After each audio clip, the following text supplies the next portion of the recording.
ako, sige, sulti. So, a pleasant day to each and everyone.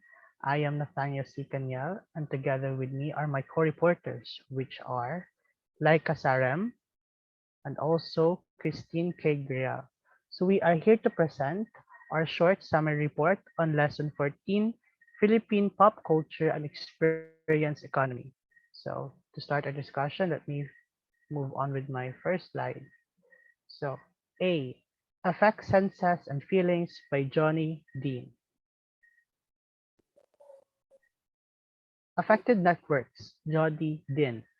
The language of victimization in the face of bloggers inflicting their boring lives, their obsessive lives, their sex lives, their pet lives on the rest of us differs from the criticism of rabid political bloggers or snarky celebrity bloggers, all working around the clock to attack their specific targets and generally amplify and intensify the circuits of communicative capitalism. The difference is that the anxiety about victimization construes blogging per se as an activity that victimizes and harms regardless of any particular content. The practice of blogging itself is harmful. Harm is an embedded feature of the application like a link or tag. Anxiety about blogging relies on an image of the world as a communicative one, a world wherein communication is ob- obtuse and fragile, dangerous yet unavoidable. The vloggers or blogging is a fact of this world that one cannot escape. The claim that blogging is harmful, that the rest of us are its victims, points to a link between blogging and anxiety. 2009 was the year of Twitter, even before the so-called Twitter revolution in Iran, so-called because US preoccupation with the tweeted updates included the more mundane organizing done with paper and pencil. Twitter 140 character updates were widely heralded as the next phase of social media, for better or worse. With Twitter, one can send and receive messages to one's network from either laptop or phone, thereby staying in touch with the group while away from the computer. Twittering, like updates on Facebook, let users keep connected without having any trouble with sending or responding to individual text messages. Users don't need to concern themselves with specific followers. They can find and follow updates by a topic, a practice enabled by hashtags or phrases preceded by the half sign, the number or pound sign. Now let's move on to B, Body by Balse Nerissa. The Filipino breast, savory, docility, and the erotics of the American Empire. In colonial documents, savage breasts were sign of conquest. From accounts of European explorers such as Columbus and Magellan, to 19th century maps of the Pacific drawn by American cartographers, to American postcards featuring Native American women. The bare brown bosoms of indigenous women were markers of slavery, colonial desire, and justification for Western imperial rule.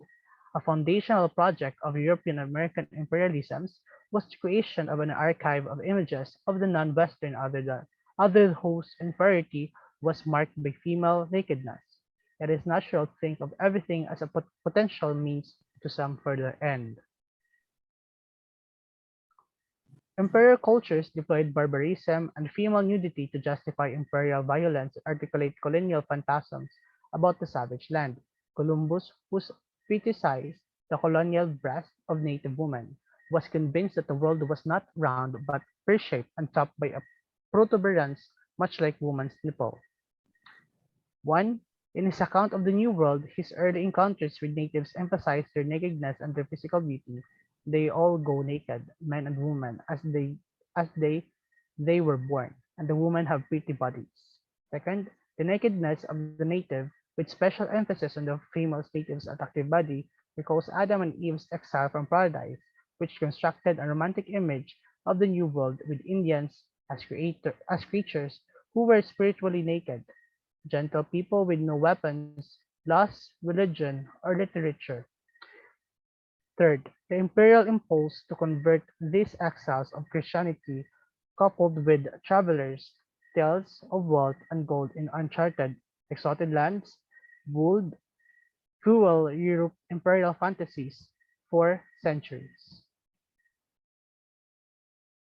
So that will be all for my discussion. Now I will give the virtual platform to Miss um I believe Miss Laika. Go with, no, I think I am wrong. I think Miss Christine is the one who will be presenting the next presentation. So thank you for listening and goodbye. Thank you, Mr. Kanyal. Now let's proceed to letter C, which is the Musica Space by Tadyar Nifarti.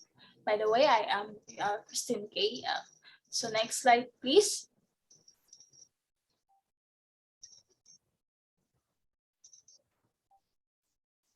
Taking an innovative post-colonial feminist perspective on transformation in the Philippine nation in the context of globalization, fantasy production provides a theoretical framework for understanding the nationalist and post-colonial capitalist logics shaping the actions of the Philippines as a nation state.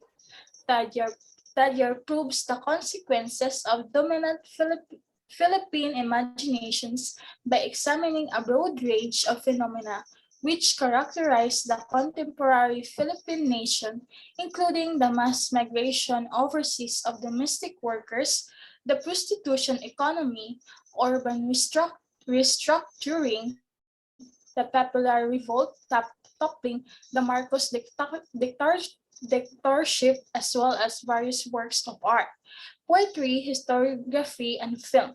This will be the one of the first books available widely in English that provides a sustained theoretical engagement with the cultural dimensions of contemporary socio-political, and economic developments in the Philippines. So next slide, please.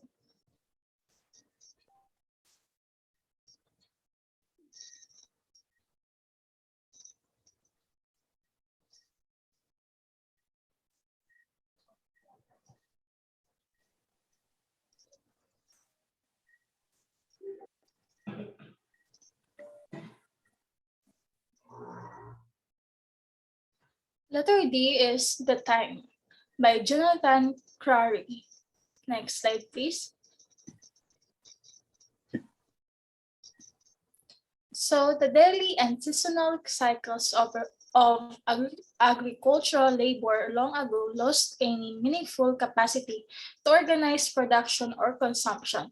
But Crary argues that under late capitalism, even the notion of everyday life, long abastation of habits and rhythms beyond and beneath the regimentation of time by work and other institutions, has been thoroughly occupied by the logic of participation in an unremitting globalized economy.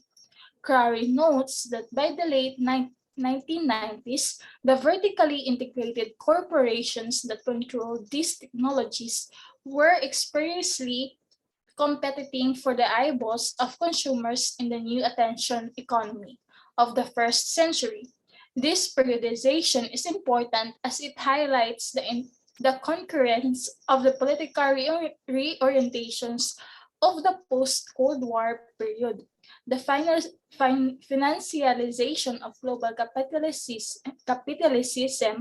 capitalism and the expansion of the public internet and the other network technologies that propose to remake the self in its relationship to the world. Next slide, please. So techniques of the observer and the suspensions of perception chart the emergence, rationalization, and normalization of the observing subject across the 19th century, revealing new techniques of discipline such as the regulation of attention in industrial labor and later the pathologization of deviant forms of perception and attentiveness. He notes that political activism requires creatively using the tools at one's disposal, but argues that it should not entail imagining the tools themselves to have intrinsic redemptive value. In 24/7, Curry adds an analysis of the shifts in attention brought about in the mid-20th century, particularly relating to the post-war consumption and television, while mainly focusing on the period from 1990 to the present.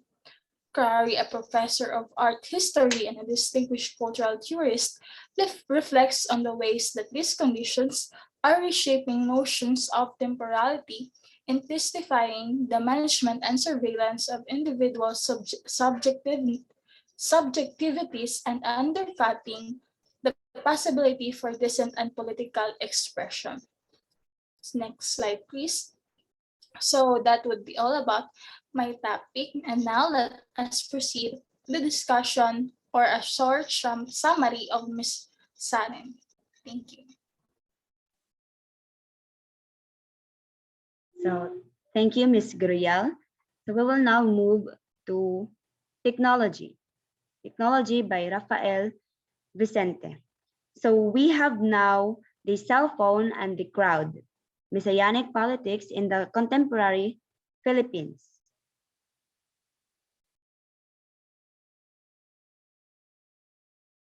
So this essay explores the role of the cell phones and the practice of texting within the context of the civilian back coup that overthrew President Joseph Estrada in January of 2001, popularly known as People Power II.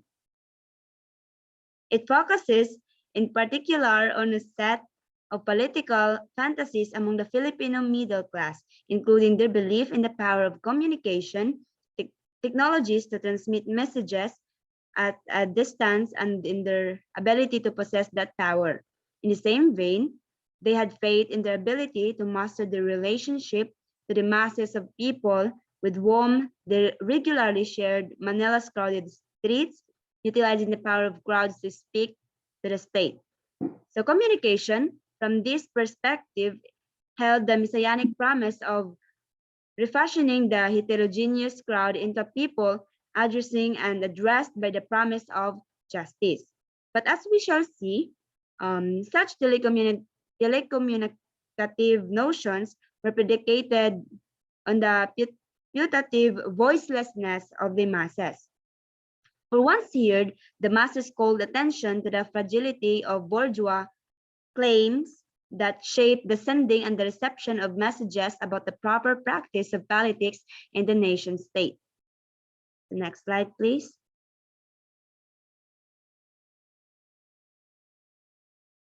And now we have globalization. So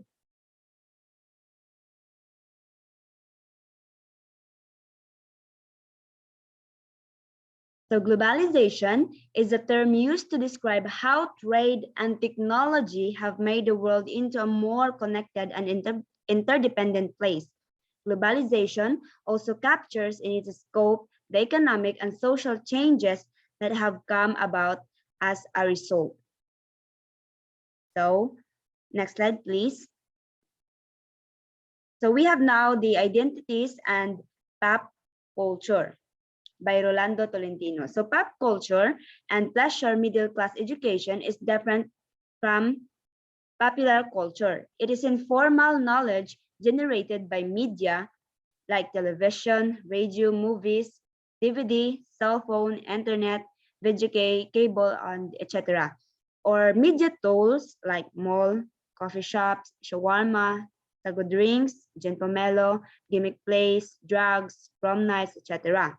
So popular culture is involved with an associated affirmation of the truth it reveals.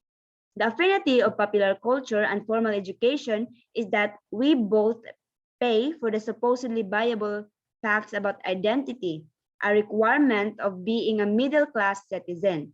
You study and most likely you suffer and you buy into this ethos for the promise of possibility, not what is expected to happen, but like investment, finance, and gambling, you reduce the risk factor for possibility to happen.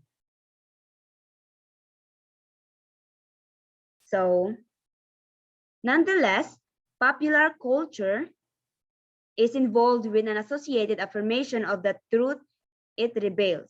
We can shake our past, especially those made in the name of consuming popular culture commodities, from shoplifting to resentment over Jollibee, from the drug addiction to the authentic nostalgia of McDonald's. We still make the constitutive or make up our personality. So our personality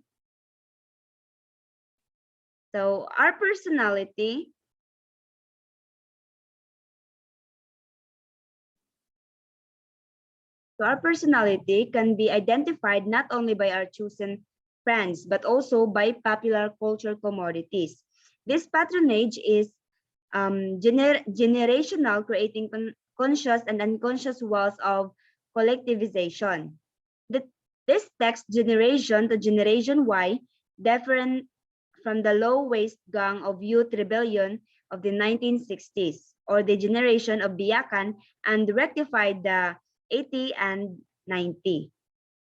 So the affinity of popular culture and formal education is that we both pay for the supposedly viable facts about identity. So like what I have discussed earlier, so we pay for the viable facts about identity. So in this part, we gamble, or we make we risk to the possibility to reduce the risk factor for possibility to happen. So I guess that should be all. That ends our discussion for today. Thank you, everyone, and God bless.